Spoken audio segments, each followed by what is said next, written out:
லைஃப்பில் எல்லாரும் கண்டிப்பாக தெரிஞ்சுக்கிற வேண்டிய ஒரு ஸ்டோரி தான், வாங்க பார்க்கலாம். ஒரு சின்ன பையனுக்கு அவனோட பாட்டி மண்ணாலான ஒரு கப்பை கொடுக்குறாங்க.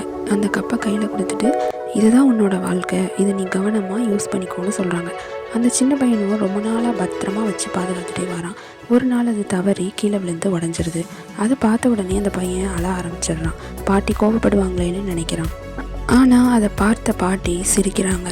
இப்போ உனக்கு புரிஞ்சிருக்குமே, சில விஷயங்கள் உடஞ்சா பழைய நிலைமைக்கு வராது, ஆனால் பாத்தியா இதில் உன்னால் ஒரு செடியை வளர்க்க முடியும் அப்படின்னு சொல்லிட்டு அந்த உடஞ்ச கப்பில் சில மண்ணை போட்டு அதில் ஒரு செடியை நட்டு வச்சாங்க. பாட்டி அவங்ககிட்ட சொல்கிறாங்க, உடஞ்சிட்டாலே முடிஞ்சிருச்சுன்னு அர்த்தம் இல்லை, அது பழைய நிலைக்கு வராது தான், ஆனால் அதில் ஒரு மாற்றம் இருக்குது.